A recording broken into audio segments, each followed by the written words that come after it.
네, 더운데 한 주간 어떻게 보내셨습니까? 네, 평안하셨어요? 네, 이번 한 주간도 여름의 끝자락에 와 있는데 하나님의 은혜와 동행하시기를 바랍니다. 저는 이제 계속 마태복음 이제 11장 좀 이어가도록 하겠습니다.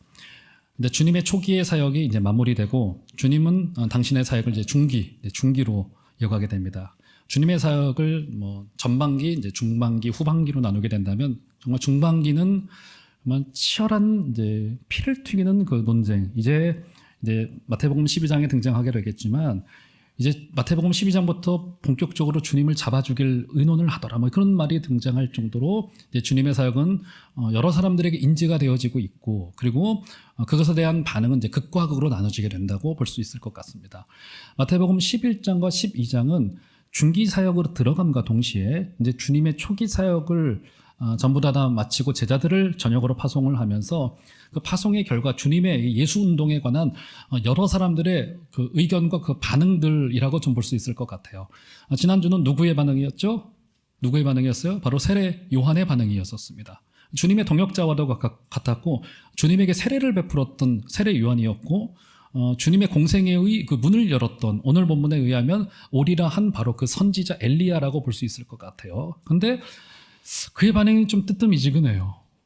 뜨뜻미지근합니다. 주님 당신이 오시마된 그 약속된 그 메시아가 맞습니까? 아니면 다른 사람을 기다려야 됩니까? 뭐 이런 부정적인 질문을 던질 정도로 주님의 초기 사역에 대하여서는 세례 요한은 의문을 가지기 시작을 했습니다. 왜요? 요한 본인이 그리고 있는 것과 그리고 메시아이신 예수님께서 오셔서 하시는 일이 좀 거리가 멀어 보였단 말이에요. 당신의 생각과 주님의 비전과 주님의 뜻이 거리가 좀 멀었어요. 그렇죠? 우리 좀 이럴 때가 있습니다. 좋으신 주님이라면 이렇게 하셔야 될 텐데, 주님이 선하시다면, 주님이 의로우시다면 주님이 이렇게 하셔야 될 텐데, 이런 생각이 들어질 때가 너무나도 많아요.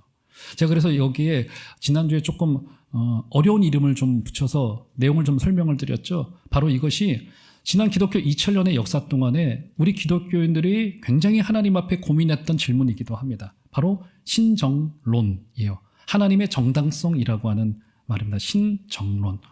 하나님이 이 고통 많은 세상 속에서 하나님 의로우신 분 맞습니까? 우리 기독교인들, 하나님을 사랑하는 주의 제자들은 그래도 주님을 열심히 믿는다고 부족하지만 완벽하지는 않지만 주님의 길을 따라가지만 우리가 기도한 대로, 우리가 믿은 대로, 우리가 그 길을 걸어가는 대로 그것이 우리에게 열매로 돌아오지 않는 경우들이 너무나도 많고, 열매로 돌아오지 않는 것을 넘어서서 사실은 우리 성도들에게, 의인이라고 불리는 우리들에게 말하지 못할 고난들이 찾아오게 되어지고 말하지 못할 오해들과 큰 어려움들이 인생 속에 찾아 들어오면서 인생이 무너지게 되는 경우들을 우리가 성도들 가운데서도 벌어지는 모습들을 바라보면서 우리는 주님을 향하여서 근본적으로 본질적으로 질문을 던질 수밖에 없어요. 주님, 당신 옳으십니까? 당신 선하신 분 맞으세요? 이런 질문들을 우리의 생각과 우리의 뜻과 주님이 걸어가신 주님의 길과 주님의 비전이 이렇게 거리가 멀을 때 우리는 질문을 던질 수 밖에 없단 말이에요. 이것에 대한 딱 부러지는 해답을 기독교의 역사 속에서 누구도 대답하지 못했습니다.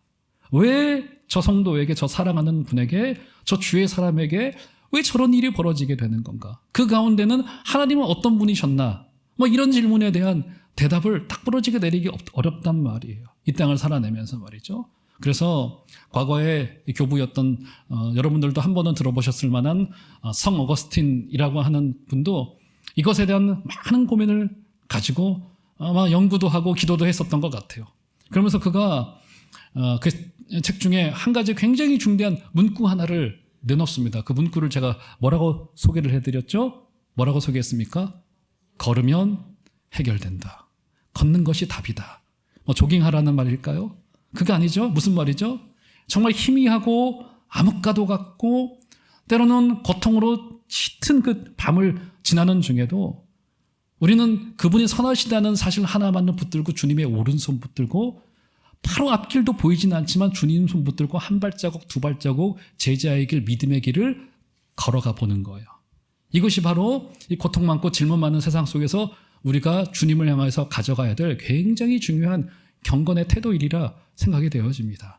사랑하는 우리 귀한 성도 여러분, 때로는 해결되지 못할 문제들 너무나도 많고 목사인 저도 여러분들에게 그 어떤 해답과 어떤 대답과 어떤 상담도 해놓지 못할 인생의 문제들이 정말 우리 가운데는 산적해 있는 것이 너무나도 많을 그때 여러분 주님의 손 붙들고 그 앞이 짙은 어둠과 정말 너무나도 희미해 보이는 그 안개가 끼어 있는 것 같은 한 발자국 앞이지만 우리 주님이 선하시다는 사실을 꼭 붙드시고 이번 한 주간도 주님 손 붙들고 한 길 한 길 걸어가시다가 주님의 뜻을 점점 더 많이 알아가게 되어지고 마음도 넉넉하여지고 주님 그렇습니다. 당신의 나의 온전한 소망이 되시는군요 라고 하는 고백을 가지고 승리할 수 있게 되어지시는 여러분들 다 되시기를 주의 이름으로 축원드립니다.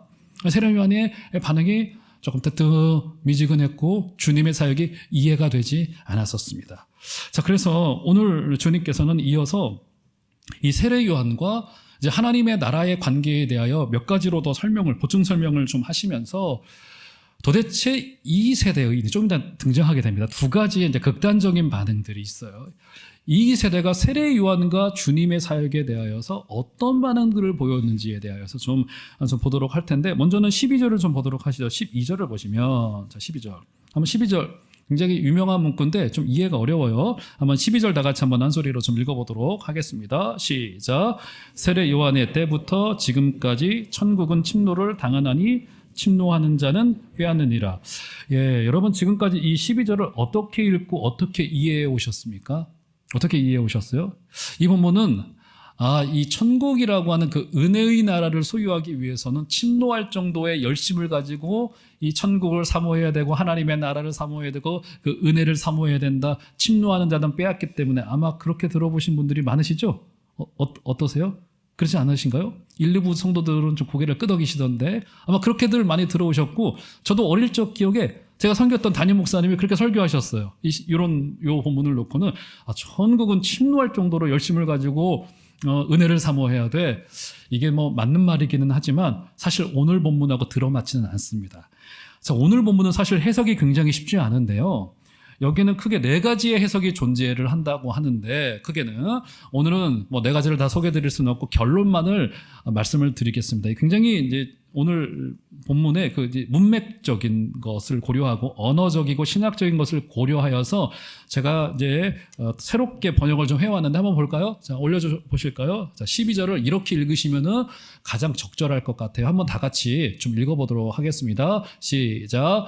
세례 요한의 때부터 지금까지 천국은 고난을 겪고 있으며 폭력자들은 그것을 강제로 강탈하고 있다. 그러니까 한마디로 결론을 내리자면 그러니까 지금까지 쭉 이어오던 마태복음의 그 주제를 12절이 함축하여 이야기하고 있는 거예요. 하나님 나라의 운동 그리고 예수님조차도 어떻게 된다는 겁니까? 핍박당하고 있고 심지어 생명을 강제로 강탈당할 정도로 하나님의 나라의 운동은 늘 도전받고 늘 어려움을 겪고 핍박을 경험할 수밖에 없다는 내용을 가지고 있는 것이 바로 12절인 거예요. 대표적으로 세례 요한 본인 자체가 이미 지금 감옥 속에 갇혀 있어요.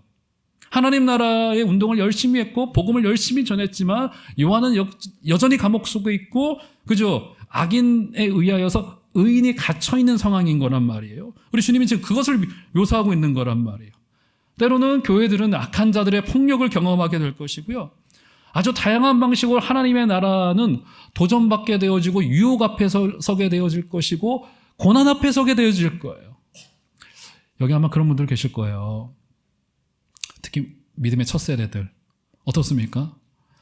저도 어릴 적에 그 끔찍했던 그 믿음 때문에 겪었던 일들을 제가 이제 말로 풀어내자고 한다면 기억 속에 많이 잊혀졌는데 잊어버릴 건 빨리 잊어버려야죠. 그런데 굉장히 어려워요. 뭐 물질로도 그렇고 뭐 더더군다나 뭐 가족 중에서도 그런다면 이제 그때는 굉장히 어려워지는 거고요. 저보다 이제 선배님들 세대가 계실 텐데 과거에 그 가난했던 시대와 특별히 이제 한국전쟁 전후의 시대 때에 그때 기독교의 세력이 약했을 때는 가정에서나 공동체에서나 특별히 믿음의 1세대들은 굉장히 어려우셨을 거예요. 굉장히 어렵고요. 영적인 도전이 굉장히 많고요. 그 마귀의 역사도 눈에 보이게 보이지 않게 굉장히 사실은 도전해 오는 것이 사실입니다. 굉장히 어려워요. 오늘 12절의 말씀이 딱 들어맞는단 말이에요. 하나님의 나라는 도전받고 심지어 강제로 약탈당하고 강탈당할 정도로 굉장히 어렵단 말이에요. 우리 주님조차도 어떻습니까? 이제 본격적으로 우리 주님을 향한 적대적인 감정이 12장에서부터, 그러니까 마태복음 11장을 딱 한 단어로 냉대라고 표현한다면 마태복음 12장은 적대예요. 그럴 정도로 마태복음 12장에서부터 주님을 향한 공격이 시작이 되어질 것이고요. 이 공격은 점점 더 강해질 것입니다. 주님의 생명을 강탈하려고 할 것이고 끝내는 주님의 생명을 끝내는 빼앗아가죠. 빼앗아갈 정도로 이제 하나님 나라를 향한 공격들과 핍박들은 계속 이 어둠의 세력들은 끊임없이 우리를 향하여 도전해 올 것이란 말이에요. 그리고 이 제자들도 그 길을 걸어갈 거예요. 이제 12제자의 운명이 어떻게 되어집니까? 12명의 제자 중에 세례 요한만 자기의 수명대로 살았고 세례 요한조차도 나중에 반무섬에 유배되어져서 사실은 생명을 빼앗긴 것이나 다름이 없죠. 나머지 11명의 모든 제자들은 전부 다 어떻게 된 거예요? 전부 다 순교를 당했습니다. 베드로는 전승에 의하면 십자가에 거꾸로 달려서 죽어갔다고 알려질 정도로 그저 모든 사람들이 순교를 당했고 초대교회도 그 길을 걸어가게 될 것이고 그 길을 따라가고 있는 21세기를 비록 다른 시대를 살아내고는 있지만 우리도 여전히 이 어둠의 세력과 이 마귀의 세력과 2000년 전에는 물리적인 폭력이 교회를 향하여 가해지고 있었다라고 한다면 지금은 뭐예요? 어마어마한 유혹 앞에, 어마어마한 가치관의 전쟁 앞에 사람들의 생각을 빼앗아가고 사람들의 정신을 갉아먹고 우리의 영혼을 갉아먹는 어마어마한 이 어둠의 세력의 이 유혹과 이 강탈 앞에 우리는 서 있는 거란 말이에요. 바로 세례 요한이 그것을 한 몸으로 그 시대를 한 몸으로 겪어냈던 인물이기도 하고요. 그래서 그를 성경에서 두 가지로 소개했다고 말했잖아요. 그는 구약에서 예고되었고 예언되어진 바 되었던 선지자다. 첫 번째. 두 번째, 그는 뭐예요? 가장 여자가 낳은 자 중에 가장 위대한 자다. 위대한 자다. 왜 그가 가장 위대합니까?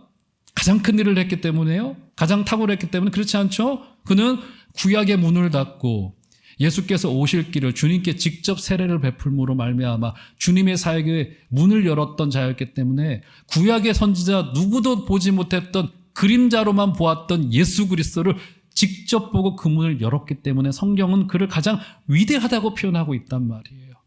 사랑하는 정암제일교회 성도 여러분, 그런데 오늘 말하고 싶은 것이 무엇입니까? 지난주에 본문에서와 같이 여기서 세례 요한이 얼마나 큰지가 중요한 것이 아니라 11절 한번 보시겠어요? 여기 반전이 있죠. 11절.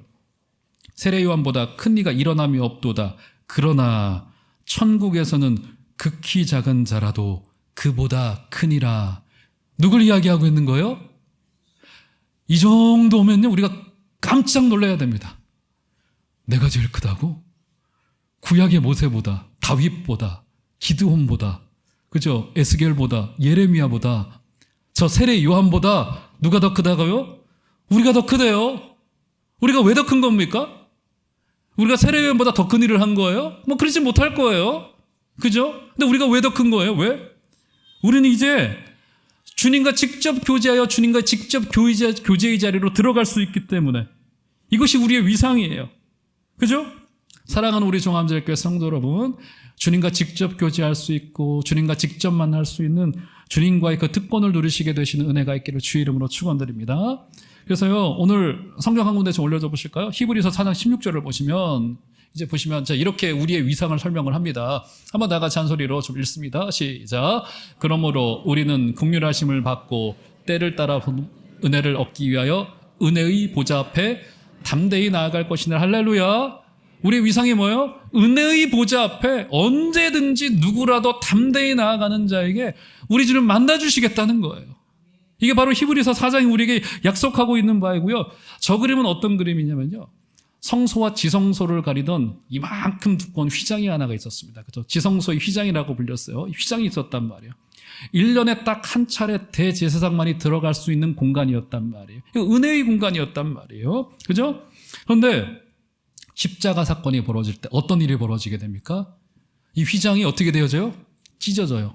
근데 성경이 기록해 놓기를 어디로부터 어디로 찢어졌대요? 어디서부터 어디로요? 위에서 아래로. 성경의 의도적인 기록이에요. 만약에 사람이 찢는다면 어디서부터 어디로 찢어지겠습니까? 밑에서부터 위로 아래서부터 위로 찢어질 거예요. 그죠? 위에서부터 아래로 찢어졌다는 것은 이것이 하나님이 직접 찢으신 사건이라는 거예요. 그러니까 십자가 사건은 예수께서 죽으신 사건도 맞지만 휘장이 갈라진 사건이에요. 이건 하늘이 갈라진 사건이에요.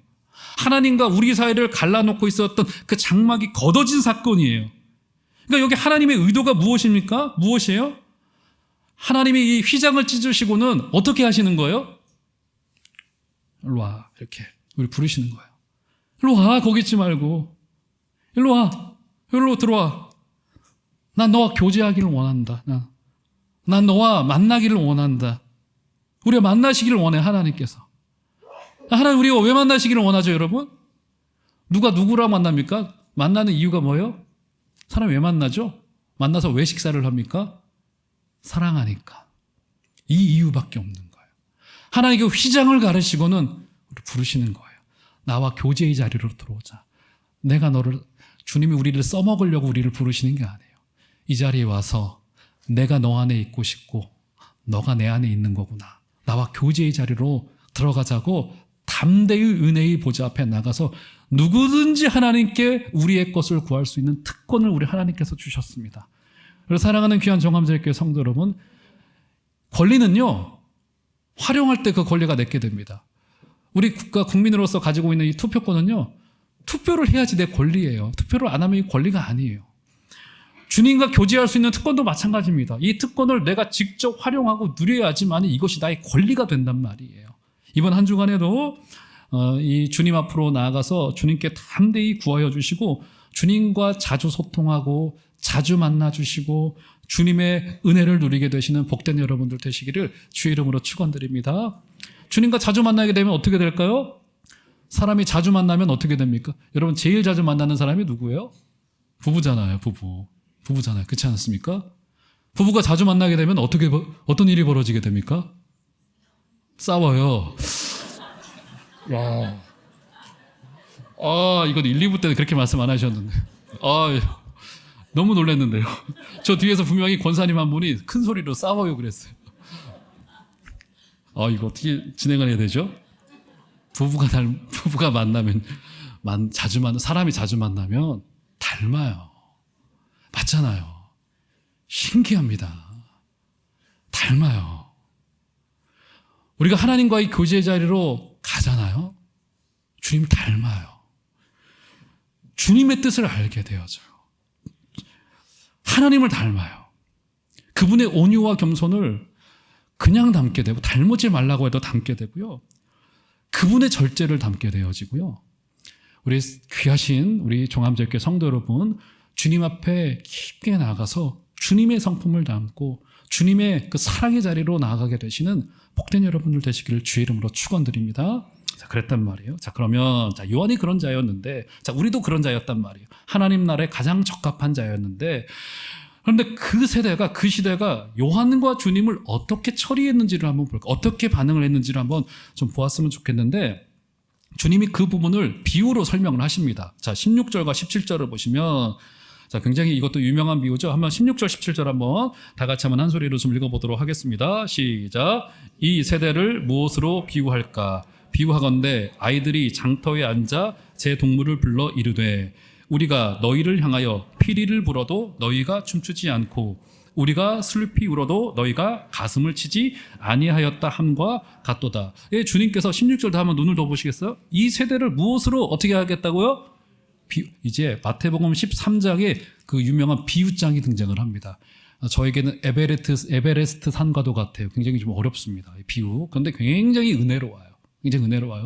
주님께서는 여러 군데에서 비유로 말씀하셨어요. 보시면 비유하건대, 자, 두 가지로 비유를 합니다. 아이들이 장터에 우리로 말하면 놀이터에 앉아 있어요. 친구들 다 부릅니다. 불러서 여기서 역할놀이를 해요. 두 가지로요. 첫 번째가 뭐냐면 17절 보시면 너희를 향하여 피리를 분대요. 이 피리를 불었다는 것은 그 자리를 잔치의 자리에 역할놀이를 한 거예요. 그러니까 우리로 말하면 우리 어렸을 때 그런 잔치 자리 그 역할놀이 했잖아요. 야, 나는 선생님 할 테니까 너는 공부 잘하는 애, 너는 공부 못하는 애, 우리 애들하고 불러다 놓고 나는 아빠 역할을 할 테니까 넌 엄마 역할을 해. 뭐 이런 역할놀이를 했단 말이에요. 지금 그렇게 하는 거예요. 놀이터에서 역할놀이를 하는데 야 우리 어른들이 잔치를 많이 벌이는 것을 우리가 봤는데 내가 피리를 불 테니까 너희들은 춤을 춰하고 친구들 4-5명 불러냈단 말이에요. 그래서 한 명이 피리를 붑니다. 근데 나머지 사람들이 친구들이 멀뚱멀뚱 서 있어요. 너무 이상한 장면을 주고 있는 거예요. 그리고 17절 후반절을 보면은 또 한 가지 장례식장 자리를 부르고 아이들이 많이 봤던 것 같아요. 지금처럼 장례식장이 따로 있는 게 아니고 가정에서 장례를 치렀던 그 문화였기 때문에 우리와도 같이 장례식을 자주 봤는데 한 친구가 우리 장례식장 놀이하자라고 하고 상주 노릇을 하면서 슬피 울어요. 아이고 아이고 아이고 하던데 나머지 4-5명의 친구들이 멀뚱멀뚱 서 있어요. 뭐 하는 거야? 이렇게 서 있는 주님께서 비유로 지금 말씀하는 거예요. 피리를 불어도 춤추지 않는 세대, 슬피 울어야 할 때 가슴을 치지 않는 세대라고 하는 비유를 주고 있는데 주님께서 이 비유를 직접 친히 비유 중에는 해설을 해주신 비유와 그렇지 않은 비유가 나눠집니다. 직접 해설을 해주십니다. 18절, 19절 한번 볼까요? 18절. 자, 18절 제가 읽겠습니다. 요한이 와서 먹지도 않고 마시지도 아니하며 그들이 말하기를 귀신이 들렸다 하더니 자 19절은 나같이 한번 읽습니다. 시작.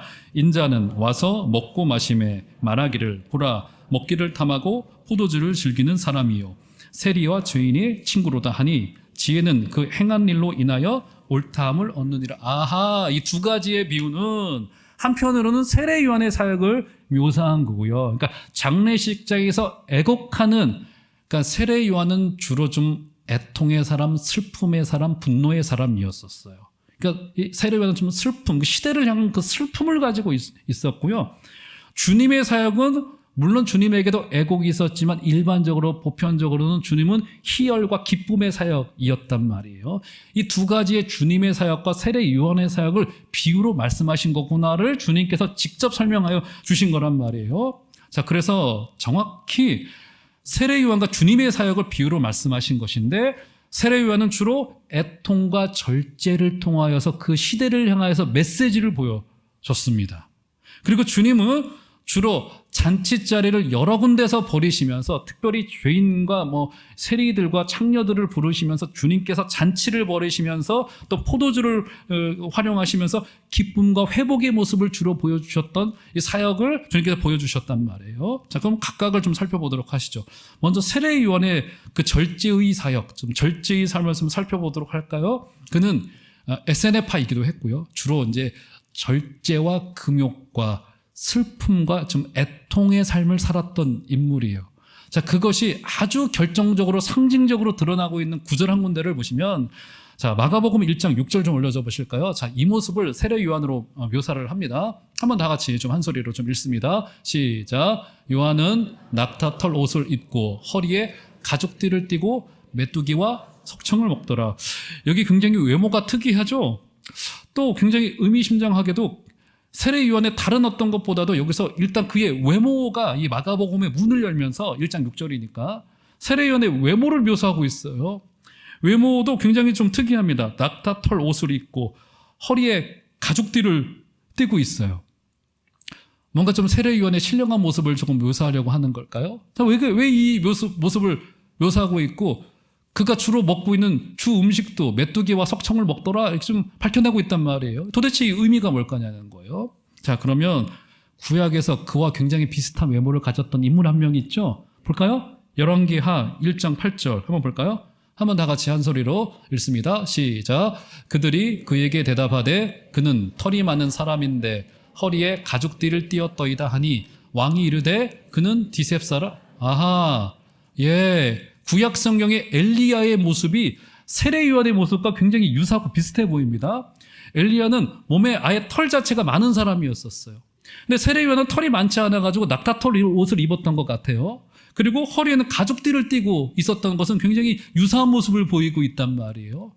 아예 오늘 본문에서는 14절에 보니까 오리라 한 엘리야가 세례 요한이다라고 하면서 세례 요한이 구약의 엘리야의 사역을 감당하도록 오게 되어진 예고된 선지자라는 것을 정확히 알 수 있어요. 그죠?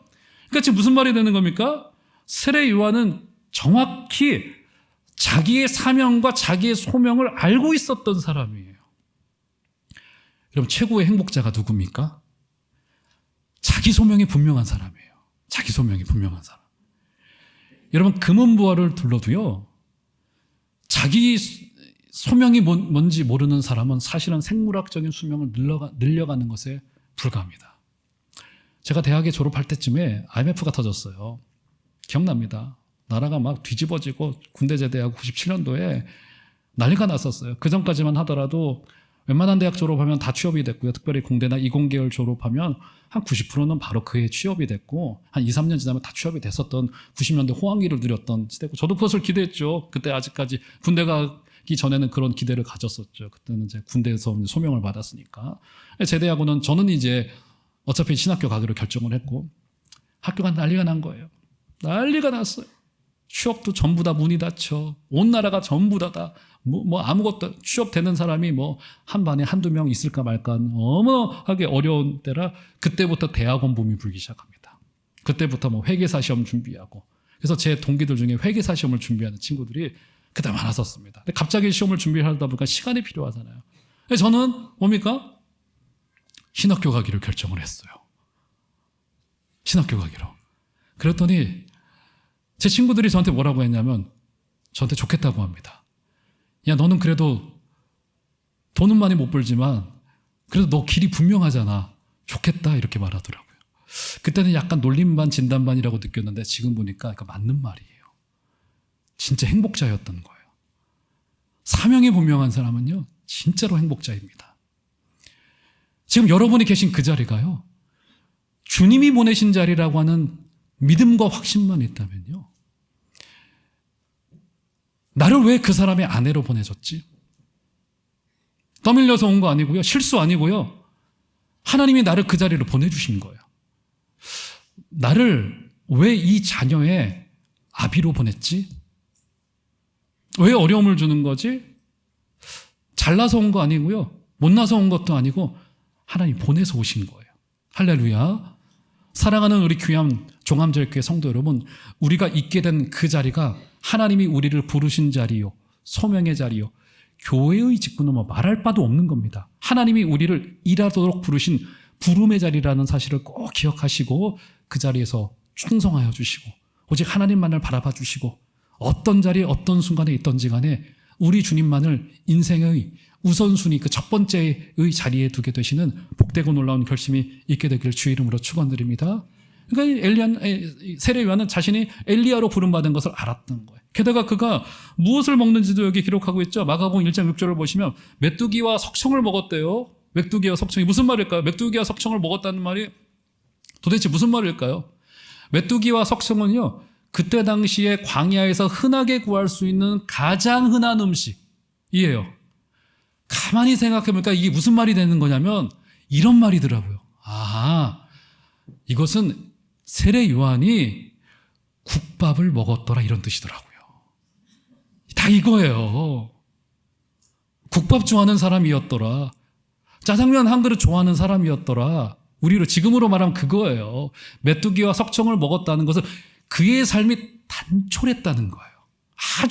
아주 심플했다는, 아주 심플. 아주 뭔가를 결정할 필요 없이 그저 아주 선택의 폭을 자꾸 줄여가는 거예요, 이게. 다 줄여가. 그냥 지나가다 뭐 먹을까 고민할 때 그냥 국밥 한 그릇 먹으러 가자. 순댓국 한 그릇 먹고 지나가는 거예요, 인생이. 그게 무슨 얘기를 하고 있는 겁니까? 세례 요한의 식성이 어떤가가 중요한 것이 아니라 그의 삶이 무엇인가 변수를 고려할 것 없이 단촐했다는 거예요, 하나님 앞에서. 제가 예를 들어 드릴게요. 모세가 시내산에 올라갑니다. 40일 동안 하나님의 율법을 받아요.